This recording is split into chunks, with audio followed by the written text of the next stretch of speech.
یہ قرضہ جو ہے یہ عارضی قرضہ ہے. یہ اس قرضے کو وہ قرضہ نہیں کہا جاتا کہ جس کی بنیاد پہ قرضہ یہ ہے کہ ایک بندہ قرضے کے تلے اس طرح دب گیا کہ اس کی 2 وقت کی روٹی محال ہو گئی ہے اور وہ روکی سوکی کھا کے گزارا کر رہا ہے, اس کو مقروض کہا جاتا ہے. اس کے اوپر لوگوں کو ترغیب دلائی جائے کہ قربانی نہ مس کریں. سر یہ بہت بڑی نعمت ہے. آپ قیامت والے دن اور کچھ نہیں ہے تو حضرت ابراہیم علیہ السلام سے سفارش کے لیے عرض کر سکتے ہیں, قرضہ اٹھا کے آپ کریں. یہ کمیٹی آپ نے قرضہ ہی تو ڈالی ہوتی ہے, کمیٹی ڈال لیں. سالی کی شادی کے لیے ڈالتے ہیں, بھائی کی شادی کے لیے ڈالتے ہیں کمیٹیاں, اور وہ جوتیاں اور کپڑے ہوں تب بھی نئے لے کے دیتے ہیں بچوں کو. اس کا خرچہ نکالیں تو ایک بیل میں حصہ ڈالنے سے تو کم ہی بنتا ہے. جو آپ نے کمیٹی بھی ڈالی ہوتی ہے, اگر ایک سپوز ₹1,00,000 کی آپ کی کمیٹی نکلی ہے, تیسری یا چوتھی, اور ₹10,000 مہینہ ہے, تو چوتھی آپ نے کمیٹی جب لے لی ہے تو آپ نے ابھی تک تو 40,000 اس کو جمع کروایا ہے نا کمیٹی والے کو. 60,000 تو آپ نے بعد میں کرانے ہیں, لیکن ₹1,00,000 آپ نے پہلے ہی اٹھا لیا ہے, تو 60,000 کے تو آپ بھی مقروض ہیں. ٹھیک ہے. ویسے ماشاءاللہ آپ ان کو دیکھیں, ان پڑھ چٹے ان پڑھ ہے, کروڑوں کا بزنس کر رہے ہیں, آپ کو جناب زبانی پورے دن کا حساب کتاب بتا دیں گے اور نام نہیں اپنا لکھ سکتے. کاروبار میں اتنے تیز ہیں, دعائے قنوت پھر بھی نہیں یاد ہوگی ان کو. جنازے تو ویسے ہی نہیں یاد آتا. ان کی سنت کو زندہ رکھا, ان کی سنت آپ نے زندہ, سنت ابراہیمی کو زندہ رکھا. کوئی ایک نیکی اپنے ساتھ رکھیں اور اچھی چیز قربان کریں, ریاکاری کے لیے نہیں. جس طرح وہ یہ بھی دیکھیں آپ, یہ ٹی وی چینلز پہ شروع ہو جائے گا. تو کراچی میں ایک بندہ ہے, وہ جناب بچپن میں ایک بیل اوپر 3ری منزل پہ 4تھی منزل پہ چڑھا لیتا ہے, پھر وہ کرین آتی ہے اس کو اتارنے کے لیے. اس طریقے سے ایک بندہ ہے وہ جناب امریکن بیل منگواتا ہے, اس میں چپیں فٹ ہوئی ہوتی ہیں. اور اس طریقے سے قرآن کے قاری کو کہا جائے گا تو نے اس لیے کیا کہ لوگ تیری تعریف کریں, تو بہت بڑا لامہ ہے. تو تجھے دنیا میں لوگوں نے ماشاءاللہ اتنی مدہ ذلہ دامت برکاتم عالیہ اور حافظہ اللہ, آیت اللہ, یادگار اسلاف. سوال ہے, اگر کوئی شخص آلریڈی مقروض ہے تو کیا وہ قربانی دینے کے لیے قرضہ اٹھا سکتا ہے یا قربانی نہ دے؟ قربانی کیوں نہ دے جی, کروڑ پتی لوگ بھی مقروض ہیں. یہ بڑے بڑے فیکٹریوں کے مالکوں سے آپ پوچھیں, انہوں نے کروڑوں میں قرضے اٹھائے ہوئے ہیں. وہ ایکویٹی تو ان کی 40% ہے, 60% تو ڈیٹ انہوں نے بینکوں سے اٹھایا ہوا ہے. وہ تو سب سے پہلے تو ان کی قربانی ساکت ہو جائے گی جو امریکن بیل چپ فٹ شدہ جو ہے منگوا کے یہاں پہ قربان کر رہے ہیں. اگر آپ ان کو دیکھیں مقروض وہ بھی ہیں. یہ قرضہ جو ہے یہ عارضی قرضہ ہے. یہ اس قرضے کو وہ قرضہ نہیں کہا جاتا کہ جس کی بنیاد پہ قرضہ یہ ہے کہ ایک بندہ قرضے کے تلے اس طرح دب گیا کہ اس کی 2 وقت کی روٹی محال ہو گئی ہے اور وہ روکی سوکی کھا کے گزارا کر رہا ہے, اس کو مقروض کہا جاتا ہے. کروڑ پتی لوگوں کو مقروض نہیں کہا جاتا. وہ تمہارے پرائم منسٹر صاحب بھی کہتے ہیں اتنی تنخواہ لے کے بھی کہ میرا مشکل سے چولہا جلتا ہے. تو قربانی تو پرائم منسٹر میں بھی کوئی نہیں بن رہی ہوگی. اس طریقے سے اگر دیکھا جائے بڑے بڑے فیکٹری آنرز جو ہیں تو وہ اس طرح نہیں ہے. قرضہ اٹھا کے آپ کریں. یہ کمیٹی آپ نے قرضہ ہی تو ڈالی ہوتی ہے, کمیٹی ڈال لیں.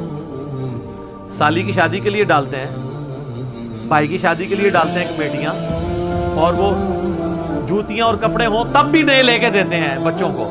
اس کا خرچہ نکالیں تو ایک بیل میں حصہ ڈالنے سے تو کم ہی بنتا ہے. یہ بیل میں حصہ ڈالنا تو اس سے کم ہی بنتا ہے. آج کل ایک ایوریج شادی کے اوپر 15-20 ہزار روپے لگ جاتا ہے. تو سر 12-13 ہزار روپے کا آپ بیل میں حصہ نہیں ڈال سکتے. ضروری ہے کہ آپ نے بکرا ہی لینا ہے, بیل میں حصہ ڈال لیں. تو یہ جو آپ نے کمیٹی بھی ڈالی ہوتی ہے, اگر ایک سپوز ₹1,00,000 کی آپ کی کمیٹی نکلی ہے, تیسری یا چوتھی, اور ₹10,000 مہینہ ہے, تو چوتھی آپ نے کمیٹی جب لے لی ہے تو آپ نے ابھی تک تو 40,000 اس کو جمع کروایا ہے نا کمیٹی والے. 60,000 تو آپ نے بعد میں کرانے ہیں, لیکن ₹1,00,000 آپ نے پہلے ہی اٹھا لیا ہے, تو 60,000 کے تو آپ بھی مقروض ہیں. تو پھر تو دنیا میں کوئی بندہ ہی نہیں بچے گا. لوگ اتنے بولے بن کے نہ کہتے ہیں. کئی لوگ پوچھ رہے ہیں یہ جی قرضہ بھی ہے, زکات بھی دینی ہے, قرضہ بھی جو مائنس کریں گے, اور مائنس بھی کتنے الٹے طریقے سے کرتے ہیں. اس طریقے سے تو الٹا اس کو زکات دینی پڑ جائے گی. وہ پتہ کس طرح کر رہے ہوتے ہیں, مثلا ایک بندے کا کاروبار ہے ₹1 کروڑ کا, 40 لاکھ روپیہ اس کا اپنا تھا سرمایہ, 60 لاکھ اس نے بینک سے اٹھایا قرضہ, کتنا ہو گیا 1 کروڑ.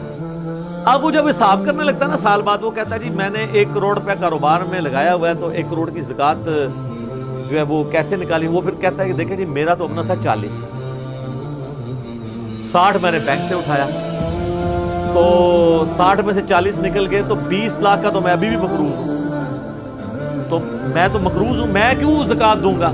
حالانکہ وہ بیوقوف بھول جاتا ہے کہ کاروبار میں اس نے 1 کروڑ لگایا ہوا ہے. یہ 60 لاکھ 1 کروڑ میں سے مائنس ہونے ہیں, 40 لاکھ میں سے نہیں مائنس ہونے. 40 لاکھ تو اس کا اپنا تھا نا, 60,000 اس نے قرضہ اٹھایا, تو ٹوٹل کتنا ہوا 1 کروڑ. اب کاروبار میں 1 کروڑ لگا ہوا ہے, 1 کروڑ میں سے 60 لاکھ مائنس ہونا ہے. اپنے 40 جو بھی وہ 60 کاٹ دیتے. ویسے ماشاءاللہ آپ ان کو دیکھیں, ان پڑھ چٹے ان پڑھ ہے, کروڑوں کا بزنس کر رہے ہیں. آپ کو جناب زبانی پورے دن کا حساب کتاب بتا دیں گے اور نام نہیں اپنا لکھ سکتے. کاروبار میں اتنے تیز ہیں, دعائے قنوت پھر بھی نہیں یاد ہوگی ان کو. جنازے تو ویسے ہی نہیں آتا. غور پہ کوئی ہو. تو یہ سارے بہانے ہیں جی قربانی کے. میں تو پوری کوشش کرتا ہوں کہ اس کے اوپر لوگوں کو ترغیب دلائی جائے کہ قربانی اتنا مس کریں. سر یہ بہت بڑی نعمت ہے. آپ قیامت والے دن اور کچھ نہیں ہے تو حضرت ابراہیم علیہ السلام سے سفارش کے لیے عرض کر سکتے ہیں. ان کی سنت کو زندہ رکھا, ان کی سنت آپ نے زندہ, سنت ابراہیمی کو زندہ رکھا. کوئی ایک نیکی اپنے ساتھ رکھیں اور اچھی چیز قربان کریں, ریاکاری کے لیے نہیں. جس طرح وہ یہ بھی دیکھیں آپ, یہ ٹی وی چینل پہ شروع ہو جائے گا. تو کراچی میں ایک بندہ ہے, وہ جناب بچپن میں ایک بیل اوپر تیسری منزل پہ چوتھی منزل پہ چڑھا لیتا ہے, پھر وہ کرین آتی ہے اس کو اتارنے کے لیے. اس طریقے سے ایک بندہ ہے وہ جناب امریکن بیل منگواتا ہے, اس میں چپیں فٹ ہوئی ہوتی ہیں. اگر یہ وہ اللہ کے لیے اچھا جانور دینا بہت اچھی بات ہے, لیکن اس کی نمائش نہیں ہونی چاہیے. ریاکاری ہوئی تو امال برباد ہونے کا اچھا ہے. مسند احمد میں حدیث ہے, جس نے دکھلاوے کے لیے نماز پڑھی اس نے شرک کیا. حالانکہ پڑھی نماز, دکھلاوے کے لیے روزہ رکھا اس نے شرک کیا, اور دکھلاوے کے لیے اللہ کی راہ میں صدقہ کیا. یہ صدقہ ہی ہے نا اللہ کی راہ میں قربانی کرنا, اس نے شرک کیا. اور جو مسلم شریف میں حدیث ہے کہ قیامت والے دن ایک سخی کو, ایک شہید کو, ایک قاری کو بلایا جائے گا. اللہ تعالیٰ تینوں کو اپنی نعمتیں گنوائے گا. تو پوچھے گا تو نے میرے لیے کیا کیا؟ شہید کہے گا یا اللہ جان دے دی اور کیا کرتا, اس سے بڑی کیا بات تھی؟ اللہ کہے گا اس لیے دی کہ لوگ تجھے بات رکھے, زیادہ دنیا میں تیری بڑی تعریف ہوئی ہے, اوندا منہ کر کے دو. سخی کو اللہ تعالیٰ پوچھے گا, کہے گا یا اللہ میں نے تو اتنا کچھ خیرات کیا, میں تو مسجد کی ٹوٹیوں کے اوپر نیم پلیٹ بھی لگوائی کہ فلاں سیٹ صاحب نے یہ وضو خانہ اور ٹائلٹ بنوایا ہے, اور بھی تو یقین نہیں آتا پریکٹائز. تو اللہ تعالیٰ مائے گا یہ تو اس لیے کہا کہ لوگ اس تیری تعریف کریں, کر لی گئی, جا دوزخ میں, میرے پاس کوئی ہے. اور اس طریقے سے قرآن کے قاری کو کہا جائے گا تو نے اس لیے کیا کہ لوگ تیری تعریف کریں, تو بہت بڑا نام ہے. تو یہ دنیا میں لوگوں نے ماشاءاللہ اتنی مدہ ذلہ دامت برکاتم عالیہ اور حافظہ اللہ, آیت اللہ, یادگار اسلاف. یادگار اسلاف نہ لکھا کرو, مطلب پتا کیا ہے کہ جڈا بڑا فراڈیا ہے نا, یہ اسلاف بھی ایڈے بڑے فراڈیے سے, یہ انہوں دی یاد ہی تازہ کر رہے ہیں نا. یہ تو اتنا خطرناک جملہ ہے نا لکھا کرو. میرا دماغ ہوئے پاسے ٹوٹ جاتا ہے کہ یار یہ یادگار اسلاف اگر یہ ہے تو یہ مطلب ہے جو میں سوچتا ہوں کہ پچھلے بھی یہی کچھ کرتے رہے ہیں اور یہ انہی کی یاد تازہ کر رہا ہے, تو یہ مطلب یہ انہی کی جائز روحانی اولاد ہے. یادگار اسلاف نہ لکھا کرو اگر اسلاف کو آپ نے بچانا ہے. یہ باتیں کرنا صرف آسان ہے, دین کے اوپر چلنا بڑا مشکل ہے. تو جناب قرضہ اٹھانا پڑتا ہے, کوئی مسئلہ نہیں. قرضہ کیا, آپ کو سب ہٹ چلے ہیں قرضہ اٹھانا, بیٹی ڈالیں, پلان کریں قربانی کے لیے. اگر آپ نے ہر مہینے میں بھی 1000 روپے علیحدہ کیا ہو نا, سال بعد 12,000 روپے بن جاتا ہے, آپ ایک حصہ ڈال ہی سکتے ہیں. تو اس کو جس طرح باقی خرچے رکھے ہوئے ہیں نا, بچوں کی فیس, بچوں کی فیسیں آج کل 2000 سے تو سٹارٹ ہو رہی ہے ایک عام نارمل اسکول کے اندر, تو 24,000 روپے تو آپ بچوں کی فیس بھی سال کی دے رہے ہیں. کرونا کی وجہ سے پھر بھی حیا نہیں آئی ہے اسکول والوں کو کہ پیسے ہی کچھ کام کر رہے ہیں, فیسیں آپ سے پوری لے رہے ہیں. تو سال میں 1000 روپے علیحدہ کر کے آپ اللہ کی نام میں قربانی نہیں کر سکتے. کرنی چاہیے. ایون قرضہ بھی اٹھانا پڑتا ہے, ضرور اٹھائیں, کریں, کیونکہ یہ قرضہ ایسا نہیں ہے کہ جو آپ کی گردن کو دبوچ لے گا, آپ آسانی سے اتار لیں گے. 12-13,000 روپیہ کیا چیز ہے.